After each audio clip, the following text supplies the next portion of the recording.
Hello dear bankers, welcome back to EduTap under the JAIIB on the go series. JAIIB on the go series जहां पर आप अपने busy banking schedule के साथ साथ 15-20 मिनट्स में अपने एक शॉर्ट कॉन्सेप्ट को कवर कर रहे हैं और अपनी एग्जाम प्रिपरेशन को कंप्लीट कर रहे हैं। हमारा आज का टॉपिक है bills of exchange. But before starting the topic, आपकी एग्जाम प्रिपरेशन के लिए प्रीवियस ईयर क्वेश्चंस बहुत ही ज़्यादा इंपॉर्टेंट हैं। So we have prepared a document. इस डॉक्यूमेंट में मई 2023 से लेकर अब तक के previous year questions along with important concepts provided है। To avail this document, click on the link given in the description box below और इस डॉक्यूमेंट की हेल्प से अपनी एग्जाम प्रिपरेशन को और भी ज़्यादा फ्रूटफुल बनाइए। तो लास्ट लेक्चर के क्वेश्चन को डिस्कस कर लेते हैं, जहां पर कैपिटल और रेवेन्यू एक्सपेंडिचर से रिलेटेड क्वेश्चन है। आपको कुछ स्टेटमेंट्स दी हुई है और आपको बताना है कि which set of statements are correct. The first statement is capital expenditure results in acquisition of assets. बिल्कुल सही बात है, जब कैपिटल एक्सपेंडिचर किया जाता है तो उसकी वजह से एसेट्स एक्वायर होती हैं। Revenue expenditure reduces profit immediately. This is also correct, क्योंकि रेवेन्यू एक्सपेंडिचर्स जो हैं वो प्रॉफिट एंड लॉस अकाउंट में शो किए जाते हैं, thus they reduce the profits. Capital expenditure is non recurring, non regular nature का एक्सपेंडिचर है। This statement is also right.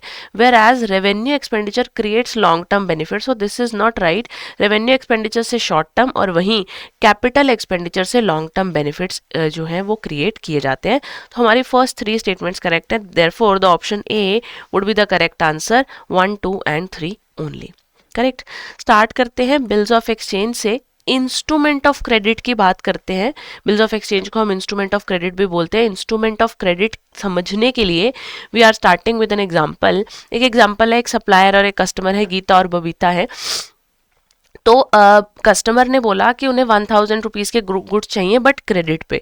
Credit का क्या मतलब है कि उन्हें उधार पर गुड्स चाहिए। ठीक है, उन्हें अगर उधार पर गुड्स चाहिए, उन्होंने कहा है कि मैं आपको पेमेंट बाद में कर दूंगी।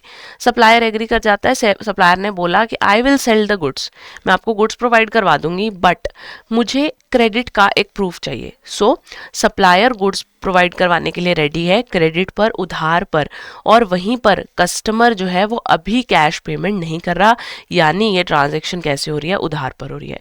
बट सप्लायर ने एक वर्ड बोला कि उसे क्या चाहिए, उसे प्रूफ ऑफ क्रेडिट चाहिए। What is the meaning of proof of credit?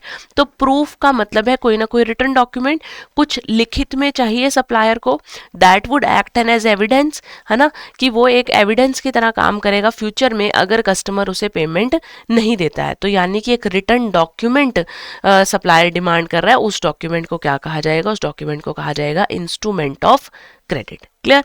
तो इंस्ट्रूमेंट ऑफ क्रेडिट मेरे पास 2 टाइप्स के होते हैं, one is bills of exchange while the other ones are promissory note.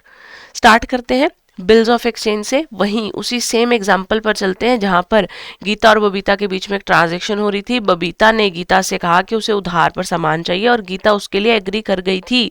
तो गीता ने गुड सेल करने की एग्री कर दी है, गुड सेल करने के लिए एग्री कर दिया, और गीता साथ ही साथ एक बिल देगी बबीता को। गीता क्या करेगी? एक बिल लिख कर देगी, और उस बिल को हम क्या बोलेंगे? उस बिल को हम बोलेंगे bills of exchange.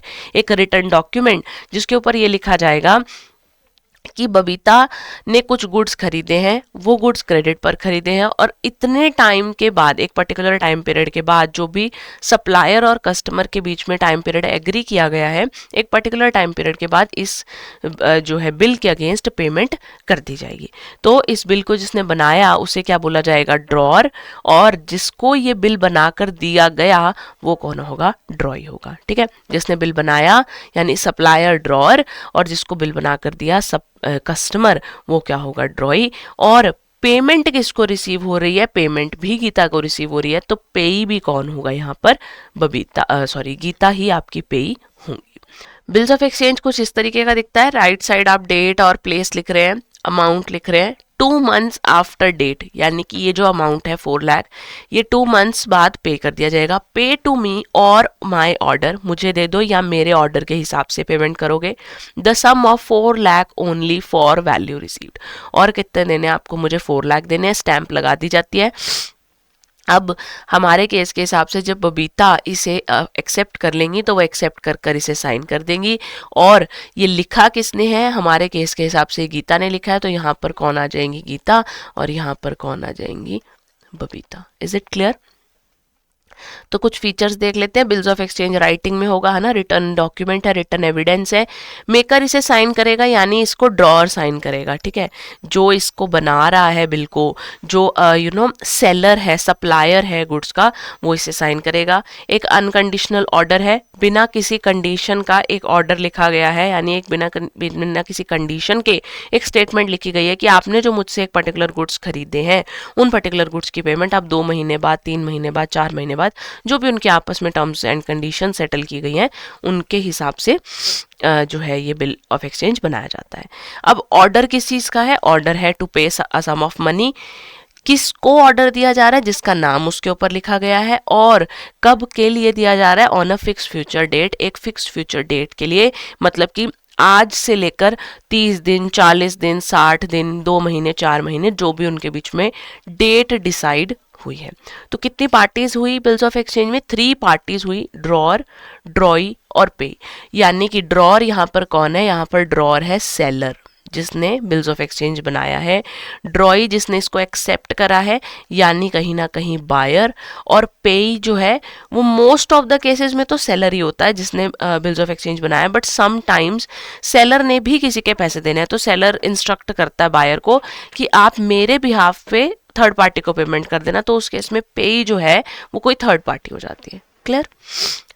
Promissory note की बात कर लेते हैं। प्रोमिसरी नोट क्या है? Promissory note as the name suggest, promise word पे फोकस कीजिए। देखिए, जहां पर बिल्स ऑफ एक्सचेंज एक ऑर्डर था, है ना, जो कि सेलर बायर को एक ऑर्डर दे रहा था कि आप एक पर्टिकुलर टाइम पीरियड के बाद मुझे पैसे वापस कर देंगे। वहीं पर प्रोमिसरी नोट क्या है? प्रोमिसरी नोट एक प्रॉमिस है, जहां पर बायर खुद प्रॉमिस कर रहा है कि मैं आपके पैसे आपको इस फिक्स टेन्योर खत्म होने के बाद दे दूंगा। तो अगर अपने एग्जाम्पल पर वापस चलें, जहां गीता और बबीता के बीच में गुड्स एक्सचेंज किए जा रहे थे, तो वहां पर बबीता जो है वो गीता को एक बिल लिख कर देंगी, एक प्रॉमिसरी नोट लिख कर देंगी, जिसमें वो प्रॉमिस करेंगी कि मैं आपको ये payment after a certain period of time कर दूंगी। क्लियर? प्रोमिसरी नोट का क्या फीचर है? सेम रहेगा। देखिए, प्रोमिसरी नोट और bills of exchange completely same है, बस बिल्स ऑफ एक्सचेंज सेलर बना रहा है, वेयर एज जो प्रोमिसरी नोट है वो बायर खुद प्रॉमिस कर रहा है कि मैं आपको एक पेमेंट कर दूंगा। तो वो भी इंस्ट्रूमेंट इन राइटिंग था, ये भी इंस्ट्रूमेंट इन राइटिंग है। वो अनकंडीशनल ऑर्डर था, ये अनकंडीशनल अंडरटेकिंग है, क्योंकि ये बायर लिख रहा है। ठीक है, इसको ध्यान रखेंगे। इसको कौन साइन कर रहा है? मेकर साइन कर रहा है। टू पे a certain some of money है। फिर अगेन वहां पर भी टू अ पर्सन नेम्ड था, यहाँ पर भी टू अ पर्सन नेम्ड और on a fix future date, again the same thing. But यहाँ पर जो पार्टीज हैं, देखिए, बिल्स ऑफ एक्सचेंज में मेरे पास पार्टीज इन्वॉल्व थी 3, ड्रॉअर, ड्रॉई और पे। यहाँ पर पार्टीज कितनी होंगी? 2। जब मैं खुद ही एक अंडरटेकिंग लिखकर दे रही हूं कि मैं आपकी पेमेंट कर दूंगी, तो उस केस में ड्रॉअर कौन होगा? ड्रॉअर यहां पर होगा बायर, और पेयर भी यही होगा। ठीक है, और पेई कौन होगा? जो क्रेडिटर है, यानी कि जो सेलर है। पेई कौन होता है? जिसको पेमेंट रिसीव हो रही है ना, तो सेलर जो है वो कौन होगा? पेई होगा।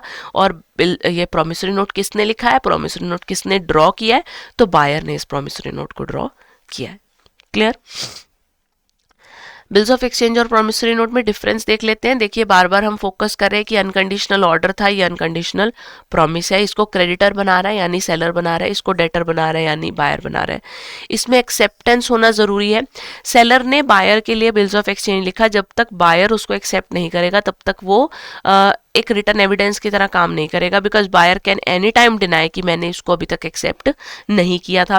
वेयर एज प्रोमिसरी नोट में जब बायर खुद ही लिख के दे रहा है तो उसको उस केस में किसी एक्सेप्टेंस की जरूरत नहीं है। यहाँ पर 3 पार्टीज हैं, यहाँ पर 2 पार्टीज हैं। और अगर बिल्स ऑफ एक्सचेंज डिसऑनर होता है तो उस केस में आपको नोटरी पब्लिक के पास इसको नोट करवाना पड़ेगा, वेयर एज प्रोमिसरी नोट्स की नोटिंग जो है उसकी जरूरत नहीं होती है।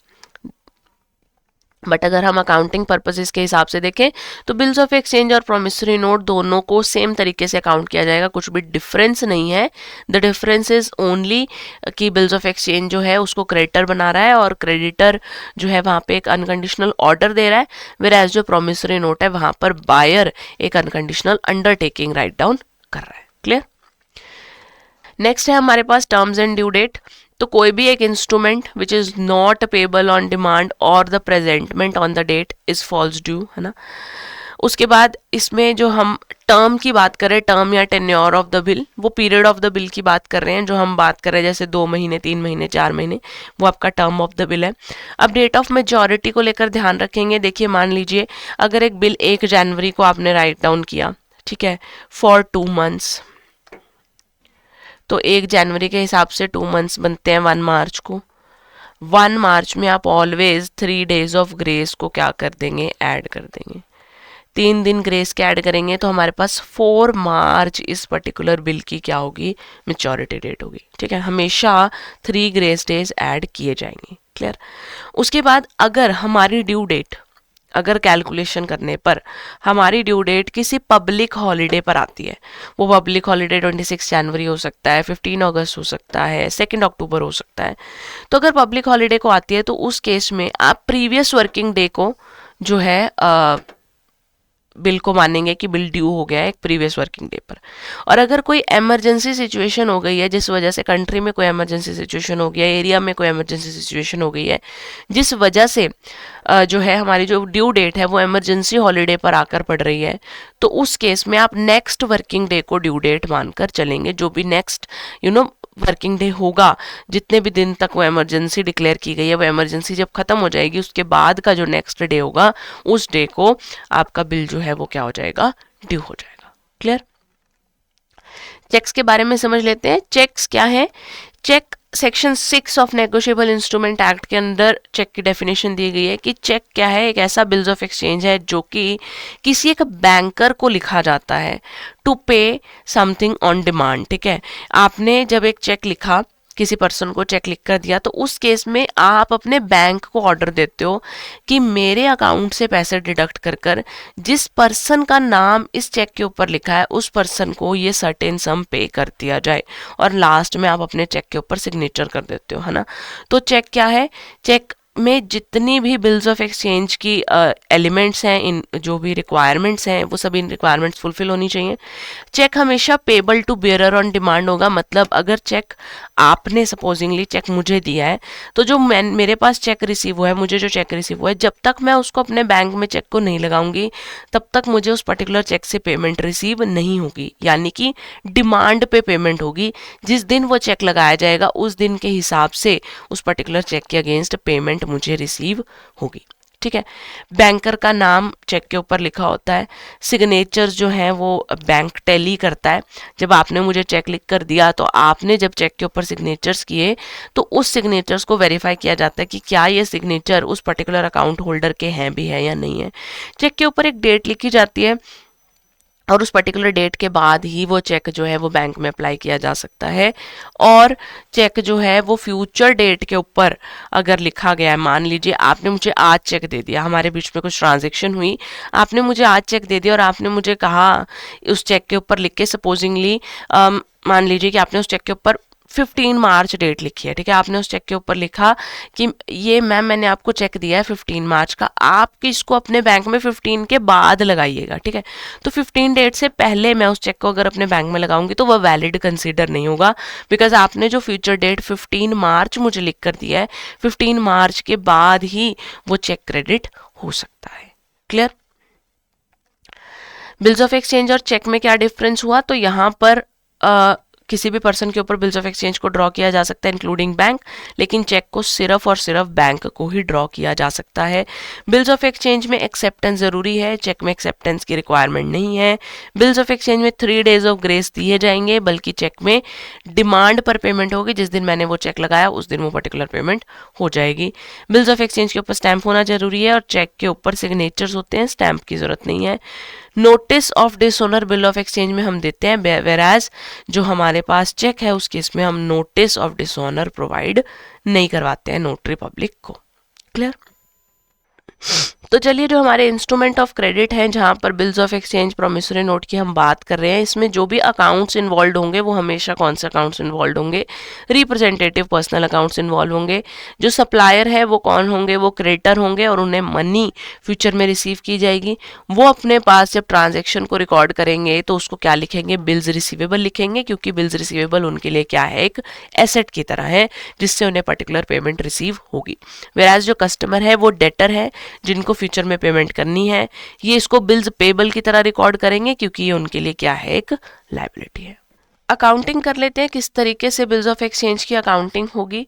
तो एक क्वेश्चन है, उसको सॉल्व करके देख लेते हैं। Mister A draws a bill on B for ₹10,000, it is accepted by B and return to A और बी के बीच में ट्रांजेक्शन हुई है। ए ने बी को बिल लिख कर दिया है 10,000 रुपए का, बी ने एक्सेप्ट कर लिया, ए को वापस दे दिया है।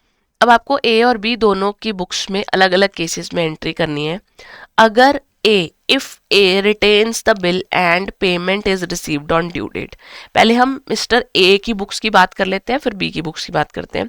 लिखा है कि अगर मिस्टर ए उस बिल को ड्यू डेट तक संभाल कर रखते हैं और पेमेंट ड्यू डेट पर रिसीव हो जाती है, तो किस तरीके से ट्रांजेक्शन होंगी। तो अगर ए बिल को रिटेन करे तो सबसे पहले, तो जिस टाइम पर बिल ड्रॉ किया गया तो मिस्टर ए ने उस टाइम पर अपने बुक्स में क्या एंट्री करी? Bills receivable account debit to B.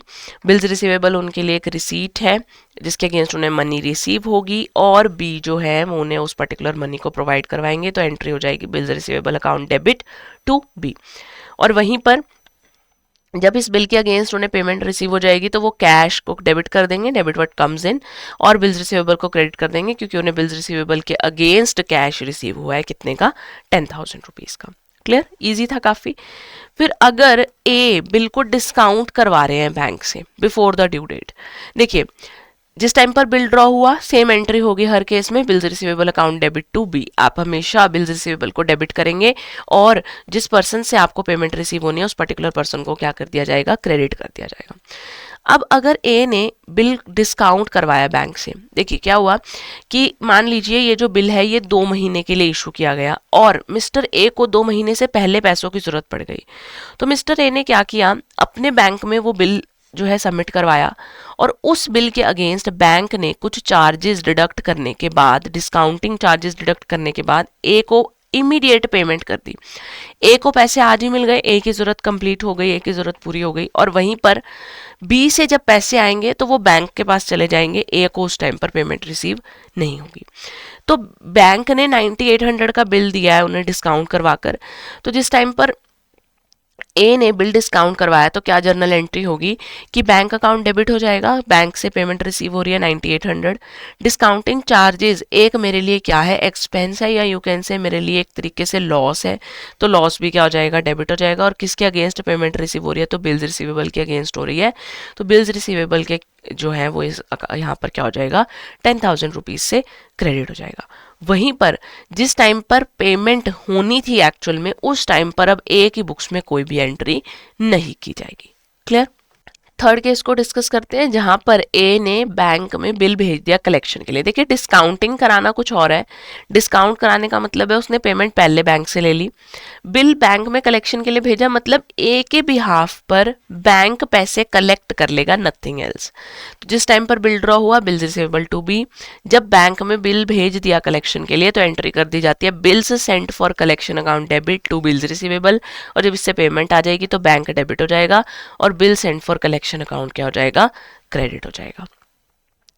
Last case, जब ए ने बिल सी को एंडोर्स कर दिया अपने क्रेडिटर को, ए ने सी किसी और पर्सन को पेमेंट करनी थी तो ए ने बिल उन्हें हैंड ओवर करवा दिया कि जब उन्हें पेमेंट बी से रिसीव होगी तो वो सी के अकाउंट में क्रेडिट कर दी जाएगी। तो जर्नल एंट्री कैसे होगी? फर्स्ट एंट्री तो वही, जब बिल ड्रॉ किया बिल्स रिसीवेबल टू बी, लेकिन जब उन्होंने बिल एंडोर्स कर दिया सी को तो सी क्या हो जाएगा? डेबिट, और बिल्स रिसीवेबल क्या हो जाएगा? क्रेडिट। अब जब पेमेंट रिसीव होगी तो पेमेंट के टाइम पर ए की बुक्स में कोई एंट्री नहीं होगी, ये एंट्री अब कहाँ होगी? ये एंट्री अब होगी सी की बुक्स में। क्लियर? और वहीं अगर मैं बी की बुक्स की बात करूँ तो बी की बुक्स में हर एक केस में जो भी ट्रांजैक्शन में चेंज हो रहा है वो ए के एंड पे चेंज हो रहा है, तो बी की बुक्स में इसका कोई भी इम्पैक्ट नहीं आएगा।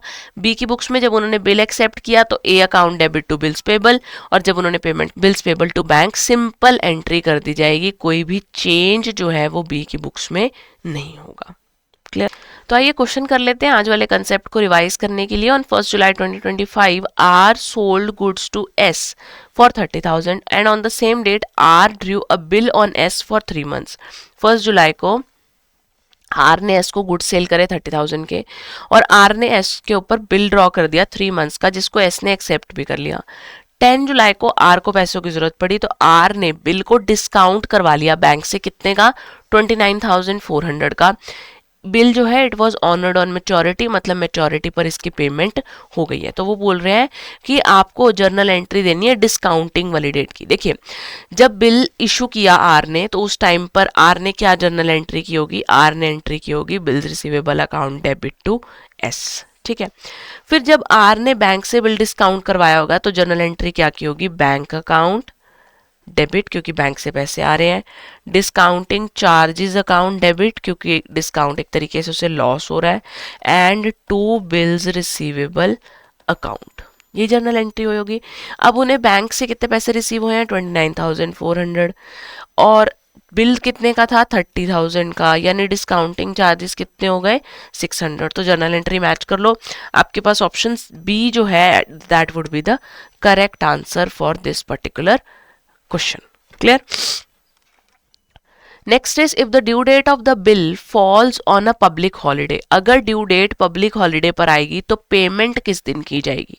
अगर ड्यू डेट पब्लिक हॉलीडे पर आएगी तो पेमेंट प्रीसीडिंग डे यानी कि प्रीवियस वर्किंग डे पर पेमेंट होगी, और वहीं अगर ड्यू डेट इमरजेंसी हॉलीडे पर आएगी तो नेक्स्ट वर्किंग डे पर पेमेंट रिसीव होगी।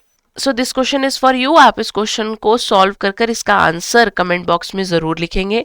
आपकी एग्जाम प्रिपरेशन के लिए एड्यूटैप ने कुछ कोर्सेज लॉन्च किए हैं। I will give you a quick walk through of those courses.